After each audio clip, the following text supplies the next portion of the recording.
کا ناول بار وفا، آواز قمر زہرا، پیشکش national audio library for the blind. اس کتاب میں 2 کہانیاں ہیں۔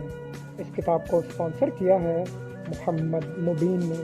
اگر آپ بھی کوئی کتاب اسپانسر کرنا چاہتے ہیں تو ہم سے رابطہ کریں۔ شکریہ۔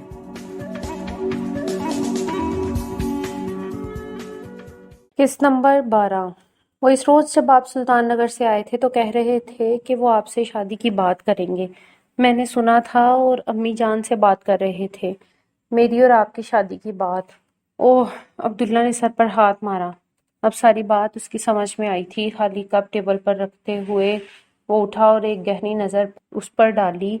سر جھکائے ناخنوں پر لگی نیل پالش کو کھرچتی ہوئی وہ بہت معصوم لگ رہی تھی۔ میں اس وجہ سے پریشان نہیں ہوں، نہ ہی چچا جان نے مجھ سے ایسی کوئی بات کی ہے۔ تم اپنے اس چھوٹے سے سر کو فضول باتیں سوچ سوچ کر مت تھکاؤ۔ اس نے بہت شفقت سے اس کا سر ہلایا۔ جاؤ اب جا کر آرام کرو، صبح یونیورسٹی بھی جانا ہے۔ اٹھی تو اس کی لرزتی پلکوں پر اٹکے موتیوں نے جیسے کچھ منکشف کیا اس پر، اور عبداللہ ٹھٹک کر رک گیا۔ وہ سر جھکائے چلی گئی تھی اور عبداللہ کمروں کے بیچ کھڑا حیران رہ گیا۔ نہیں، یہ کب اور کیسے ہوا؟ مجھے احساس کیوں نہیں ہوا؟ یہ آنکھوں کی نمی، ہونٹوں کی کپکپاہٹ، دل کا گداز یوں ہی تو نہیں ہوتا۔ اور کئی منظر اس کی آنکھوں کے سامنے سے گزر گئے۔ عبیر کے ذکر پر استری چھوڑ کر چلے جانا، یہ خاموشی، یہ اداسی، یہ جذبات و دل و جان کو جلا دیتا ہے۔ انم، یہ تمہارے دل میں کہاں سے آ گیا ہے؟ اس کی مہک اور مشک تو انسان کو احساس سے بیگانہ کر کے خود کو خود ہی عیاں کرنے پر مجبور کر دیتی ہے۔ یہ تم نے کیا کیا انم؟ وہ جو کپڑے تبدیل کرنے کے لیے اٹھا تھا پھر بیٹھ گیا۔ اور اگر چچا جان یا امی جان مجھ سے ایسا کہتی تو کیا میں انکار کر پاتا؟ کیا میں ان احسانوں کا بدلہ چکا سکتا ہوں؟ شکر ہے چچا جان نے مجھ سے ایسی کوئی بات نہیں کی، مگر ممکن ہے انہوں نے سوچا ہو، امی جان کی رائے لی ہو اور انم نے سنا ہو۔ لیکن انم، میرا تو ہر انگ زخمی ہے، میری کوئی سوچ میرے تابع نہیں ہے۔ میری سلطنت میں تو اب شاید تمام عمر کے رت جگہ لکھ دیے گئے ہیں، اور انم تو ایک معصوم سی، کومل سی، نازک سی لڑکی ہے۔ نہیں میرے اللہ، اسے میرے غم سے نکال دے، وہ اس غم کو سہ نہیں سکتی۔ یہ قربانی دل مرما کر دینے والی ہے انم، جو تم دینا چاہتی ہو، لیکن شاید مجھے اس کی ضرورت نہ ہو۔ میرے راستے تو پہلے ہی کھو چکے ہیں، میں کیسے ابیر تک پہنچ پاؤں گا؟ میرا وجدان مجھ سے کہہ رہا ہے کہ شاید ہم کبھی نہیں مل پائیں گے، کبھی نہیں۔ دکھ، شدید دکھ اس کے دل کو چیرنے لگا اور بے دم سا ہو کر اس نے تکیے پر سر رکھ کر آنکھیں موند لیں۔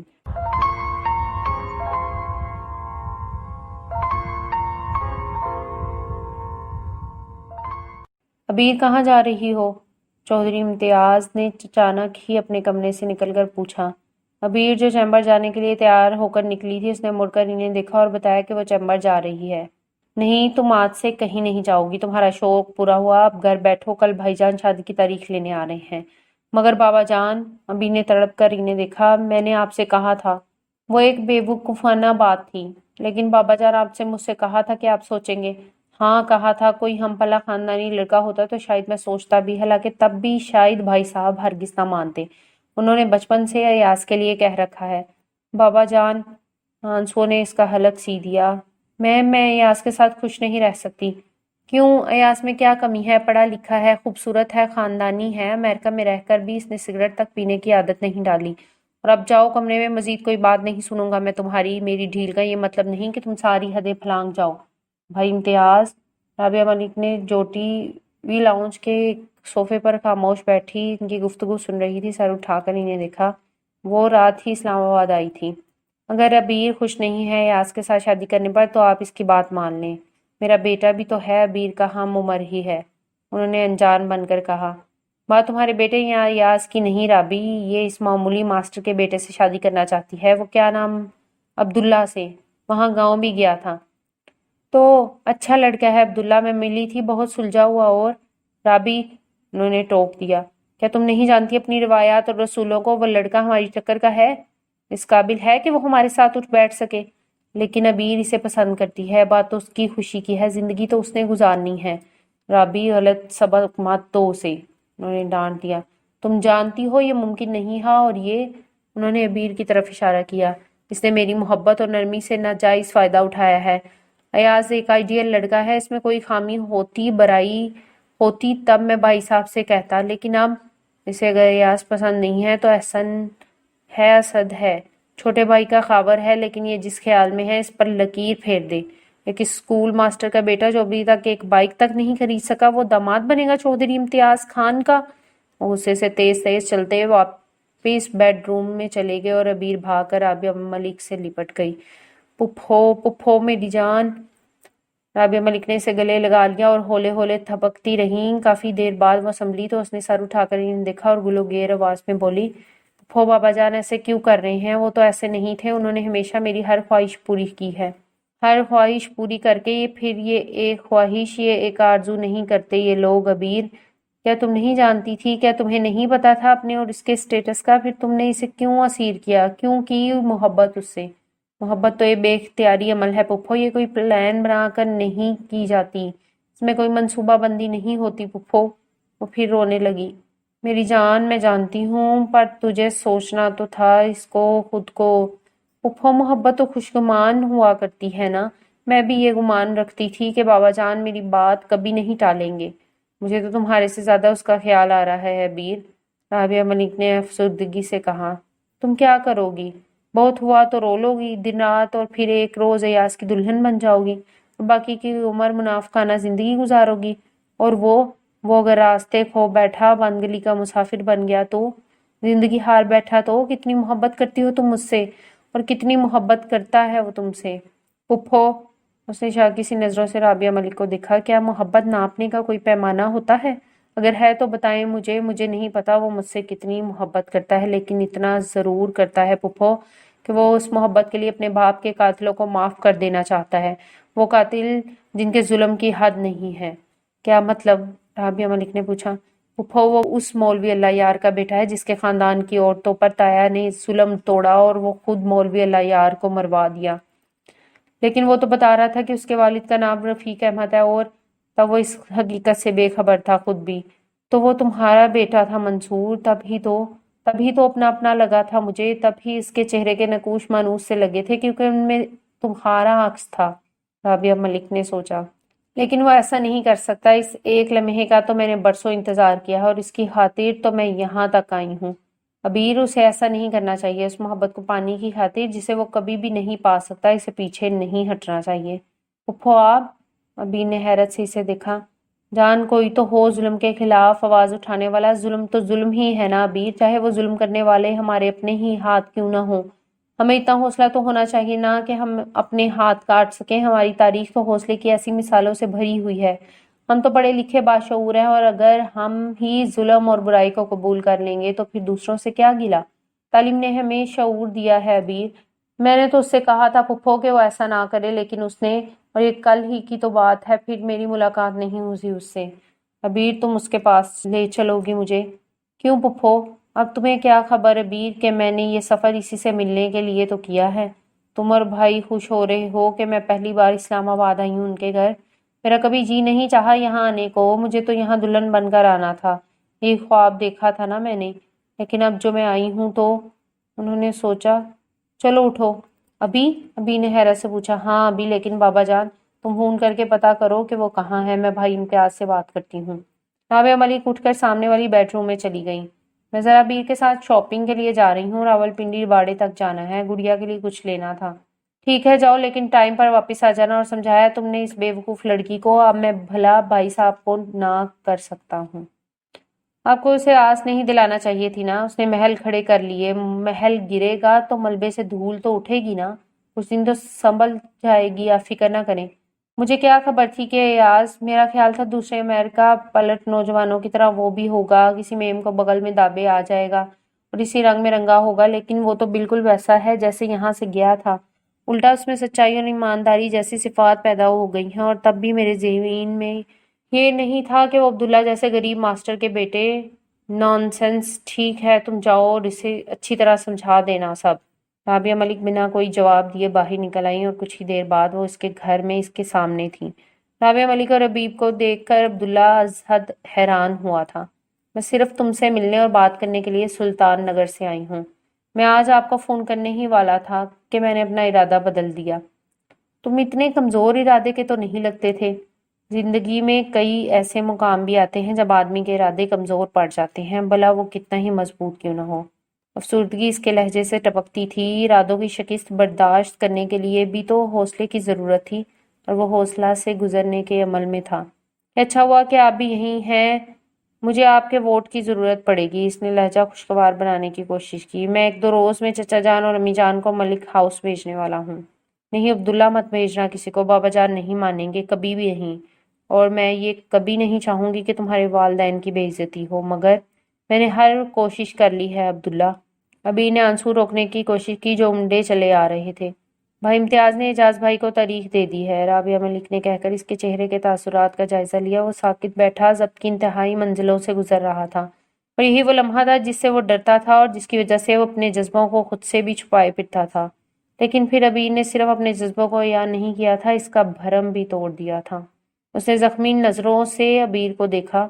تم نے میری درشتی اور نفی کو کیوں اپنے دل میں جذب کر لیا تھا ابیر؟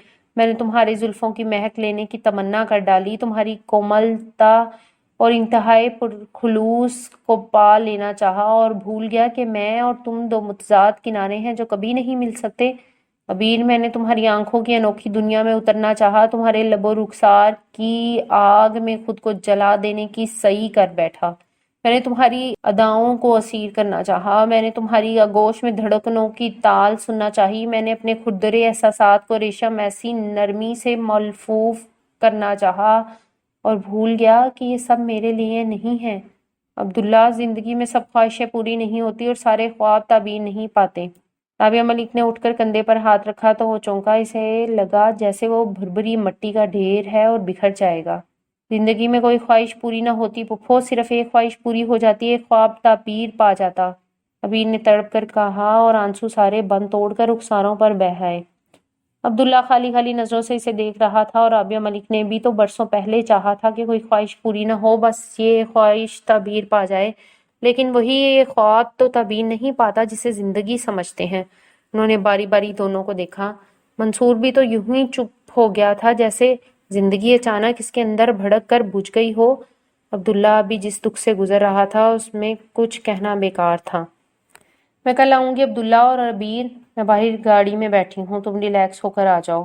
رابعہ ملک کے باہر جاتے ہی ابیر کی ہچکیاں بن گئیں۔ ایسا مت کرو ابیر، تمہارے آنسو مجھے ڈبو دیں گے، میں نے کہا تھا نا تم سے۔ اپنی جگہ سے اٹھا اور اس کے سامنے 2 زانوں بیٹھ گیا اور اپنے ہاتھوں سے اس کے آنسو پونچھے۔ شاید آج کے بعد یہ آنکھیں تمہیں نہ دیکھ پائیں۔ ابیر، کچھ ایسا کرو ابیر کہ میری تنہائیوں میں تمہارا تصور حقیقت میں ڈھل کر منجمد ہو جائے۔ اپنی چاہتوں کی چھایا سراب بنا کر میرے ساتھ کر دو۔ تم اپنی ملیح اور دلکش ہنسی اور باتیں باز گشت میں ڈال کر مجھے مستعار دے دو۔ اپنے نینا کی جوت میری تیرا شبی کو چمکانے کے لیے عنایت کر دو۔ اپنی انگلیوں کی پوروں کی مسیحائی میرے خوابوں کا مقدر کر دو۔ میری جلتی آنکھوں میں اپنے لب و رخسار کی صبحوں کی ٹھنڈک بھر دو۔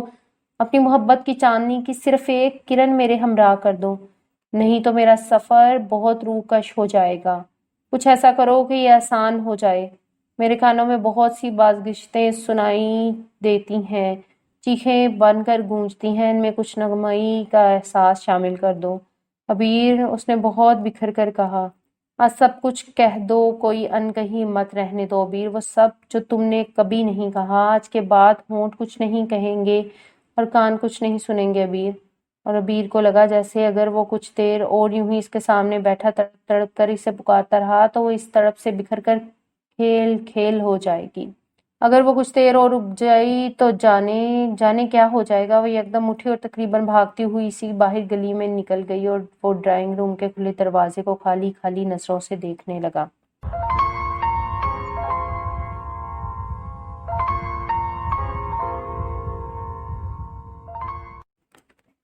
ملک صاحب سے تفصیلی بات کر کے جب وہ باہر آیا تو صدف نے اسے اطلاع دی، ابیر گاؤں چلی گئی ہے، میں نے کل فون کیا تھا کہ کرن کی شادی پر انوائٹ کرنے کے لیے، تو ملازم نے بتایا۔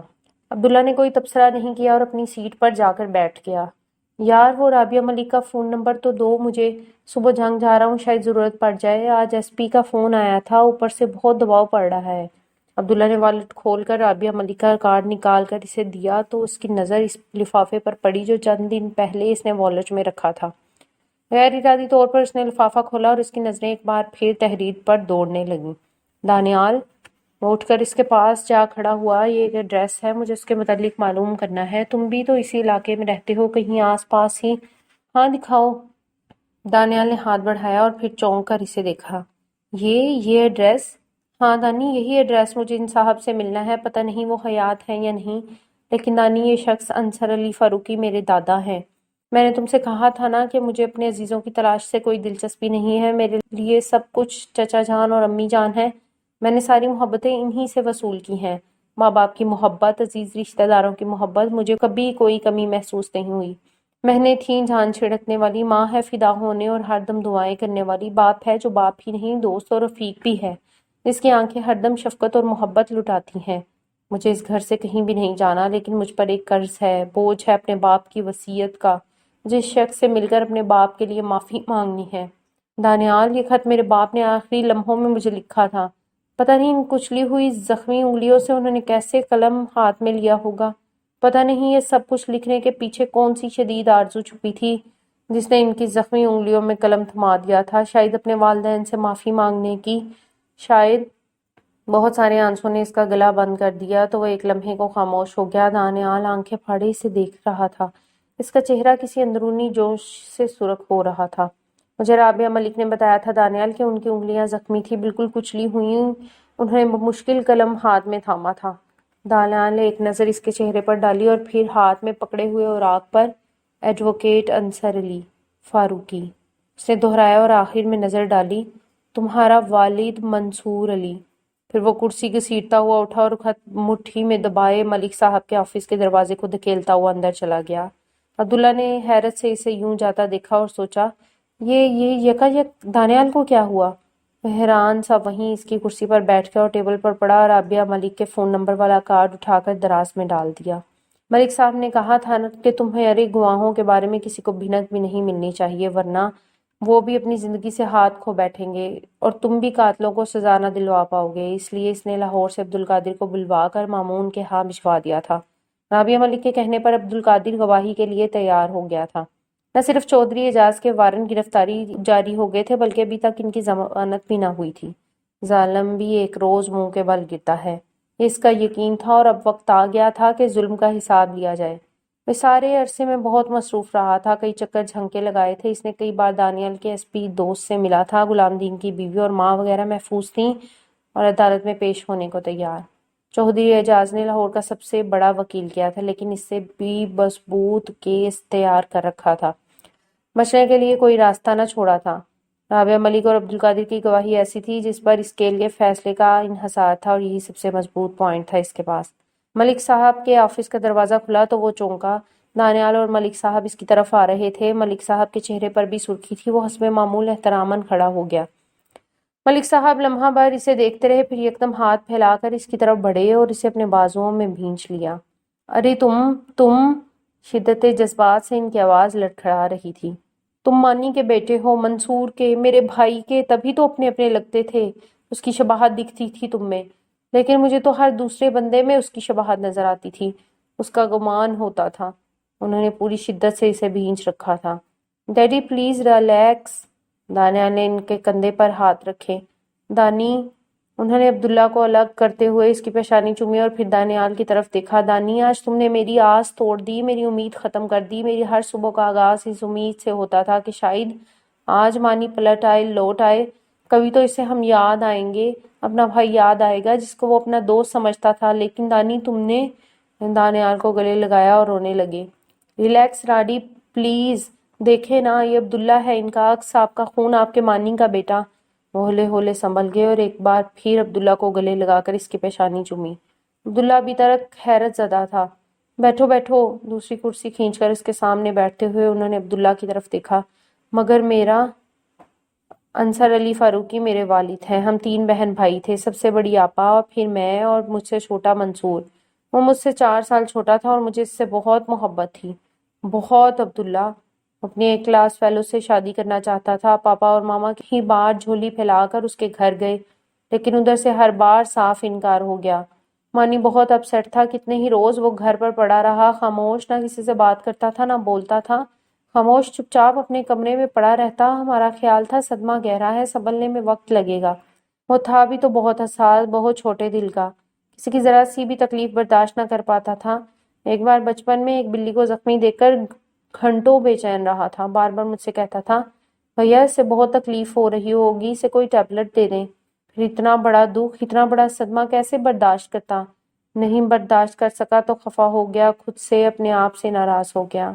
پاپا نے بڑے بڑے ڈاکٹروں کا بورڈ بٹھایا، کہاں کہاں لے کر اسے نہیں گئے، لاہور، کراچی، مگر وہ تو روز بروز خود سے بیگانہ ہوتا جا رہا تھا۔ پھر اسی حالت میں ایک روز گھر سے چلا گیا، بہت تلاشا، بہت ڈھونڈا، ریڈیو، ٹی وی، اخبار، ہر جگہ اشتہار بھیجے، لیکن وہ پتہ نہیں دنیا کی اس بھیڑ میں کہاں کھو گیا تھا۔ ماما اس کی یاد میں چل بسیں، پاپا ہیں، ہر لمحہ اسے یاد کرتے ہیں، ایک آس ہے کہ موت سے پہلے ایک بار مانی کو دیکھ لوں۔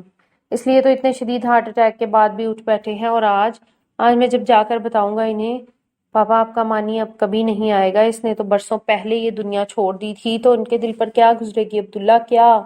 انہوں نے ٹیبل پر سر رکھ دیا اور ایک بار پھر رونے لگے۔ عبداللہ اور دانیال خاموش بیٹھے تھے، ان کی آنکھیں نم تھیں اور ضبط کی کوشش میں عبداللہ کی آنکھیں خون رنگ ہو رہی تھیں۔ عبداللہ اٹھو، یکا یک انہوں نے ٹیبل سے سر اٹھایا اور اس کا ہاتھ پکڑ کر اسے اٹھایا اور خود بھی کھڑے ہوئے۔ چلو میرے ساتھ، شاید تمہیں سینے سے لگا کر ان کے برسوں کی پیاس بجھ جائے، تمہارے وجود سے مانی کی خوشبو آتی ہے، عبداللہ اٹھو۔ دانیال بھی کھڑا ہو گیا۔ ٹیبل پر سے گاڑی کی چابی اٹھا کر لاؤ، دانیال اندر کی طرف لپکا، تب ہی فون کی بیل ہوئی تو انہوں نے کسی قدر ناگواری سے فون کی طرف دیکھا۔ کچھ دیر بیل ہوتی رہی، پھر ہاتھ بڑھا کر انہوں نے ریسیور اٹھایا۔ Hello advocate Ghazanfar Ali Khan. دوسری طرف چودھری اعجاز تھا۔ ملک غضنفر کے ماتھے پر ناگواری سے شکنیں پڑ گئیں۔ تو کچھ عبداللہ سے کہنا ہے مجھے ہی بتا دیں، اپنے اس 2 کے وکیل کو بتا دو ملک غضنفر کہ اس نے ہمارے ساتھ پنجہ لڑا کر اچھا نہیں کیا۔ میں ضمانت پر گھر آ گیا ہوں اور اب میری باری ہے۔ اس سے کہنا شاید اسے یاد نہیں رہا کہ اس کے نام نہاد چچا کی 3 جوان بیٹیاں ہیں اور شٹ اپ، ملک غضنفر گرائے۔ اس سے آگے ایک لفظ مت کہنا چودھری، یہاں بھی کوئی چوڑیاں پہن کر نہیں بیٹھا، اور مولوی اللہ یار تمہارے کسی مزارے کا بیٹا نہیں تھا کہ جس کو قتل کر کے تم بچ جاتے۔ وہ انصر علی فاروقی کا بیٹا تھا، اور اس کا اور اس کی بیوی کا قتل تمہیں مہنگا پڑے گا۔ روزے حساب آ پہنچا ہے چودھری، بہت بچ لیے تم۔ دوسری طرف ایک لمحے کو خاموشی چھائی رہی۔ یہ ایک نئی کہانی ایجاد کی ہے تم نے ملک، اس کہانی کی حقیقت بہت جلد معلوم ہو جائے گی تمہیں۔ جواب میں جانے اس نے کیا کہا تھا کہ ملک غضنفر نے غصے سے بلشٹ کہتے ہوئے ریسیور کریڈل پر پھینکا اور عبداللہ کا ہاتھ پکڑا۔ کون تھا؟ شاید چودھری اعجاز؟ عبداللہ نے پوچھا۔ ہاں، چودھری اعجاز ضمانت پر رہا ہو کر گھر آ گیا ہے، دھمکیاں دے رہا تھا۔ تو پھر؟ عبداللہ نے پریشان ہو کر انہیں دیکھا۔ ڈونٹ وری مائی سن، سب ٹھیک ہو جائے گا، اس کا وقت اب پورا ہو گیا ہے، وہ قانون کے ہاتھوں سے کسی طرح بھی بچ نہیں سکتا۔ وہ یوں ہی اس کا ہاتھ پکڑے پکڑے باہر کی طرف بڑھے، دانیال ان کے پیچھے تھا کی رنگ ہاتھ میں گھماتا اور مسکراتا ہوا۔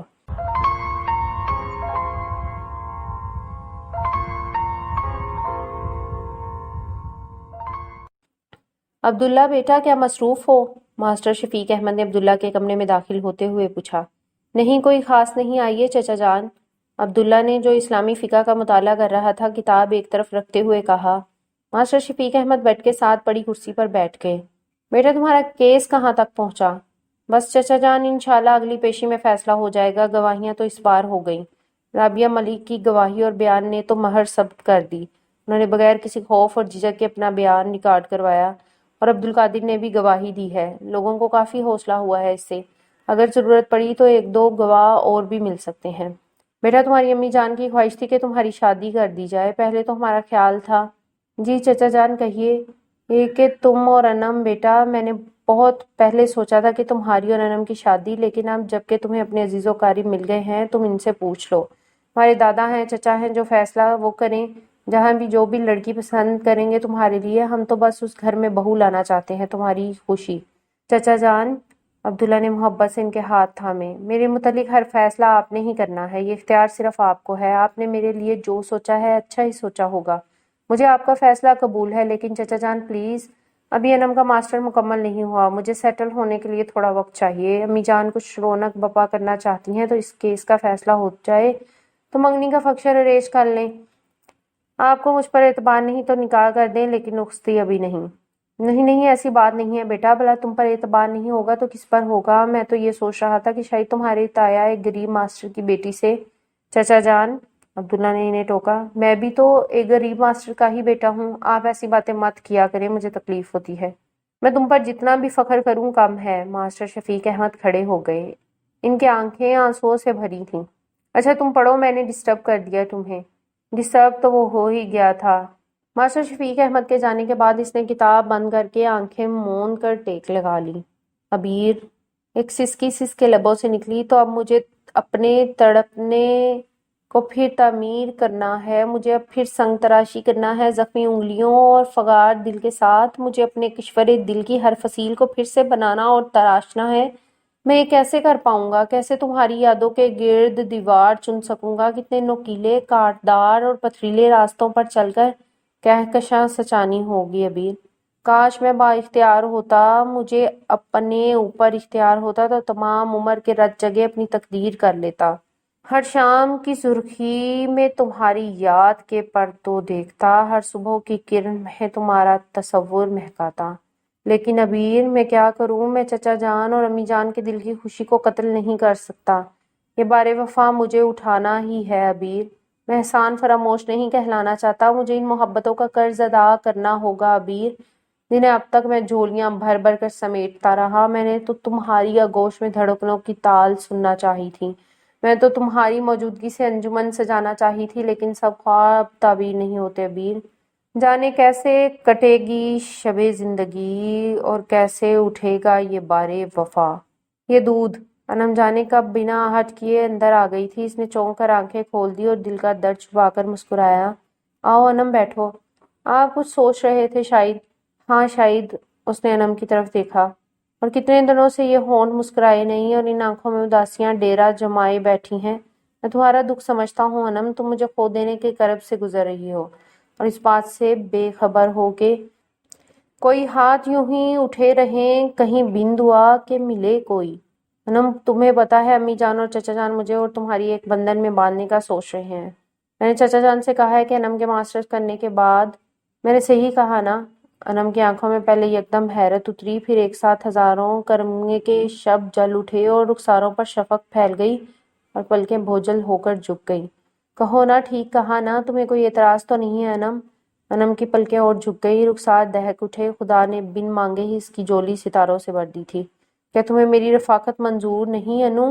عبداللہ نے شرارت سے اسے دیکھا۔ نہیں نہیں، ایسی بات تو نہیں، امی اور ابا جان نے سوچا ہے۔ ٹھیک ہے، اچھا تو پھر تمہیں اس بات پر اعتراض ہے کہ میں نے تمہارے ماسٹر کرنے کے بعد کیوں کہا؟ تو خیر ہے، میں بھی جا کر چچا جان سے کہہ دیتا ہوں کہ انو کو بہت جلدی ہے اور وہ کہہ رہی ہے کہ وہ ماسٹرز کرنے کا انتظار نہیں کر سکتی، لہٰذا آپ بہت خراب ہیں عبداللہ۔ میں نے کب کہا ایسا؟ اس نے شرمگی انداز میں اسے دیکھا اور دونوں ہاتھوں میں منہ چھپائے ہوئے بھاگ گئی۔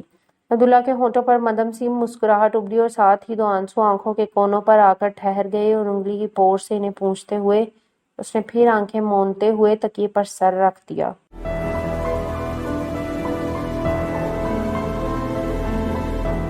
اگر آپ نے ہمارا چینل سبسکرائب نہیں کیا تو ابھی سبسکرائب کریں اور ساتھ ہی بیل آئیکن پر کلک کریں تاکہ ہماری نئی آنے والی بکس کی اپڈیٹس آپ کو ملتی رہیں۔ لائک کریں، شیئر کریں اور کمنٹس کر کے اپنی رائے کا اظہار کریں، اور یہ بھی بتائیں کہ آپ کو ہماری بکس کیسی لگتی ہیں۔ مزید معلومات اور ڈسکشن کے لیے ڈسکرپشن میں دیے گئے لنک پر کلک کر کے ہمارا واٹس ایپ گروپ جوائن کریں۔ شکریہ۔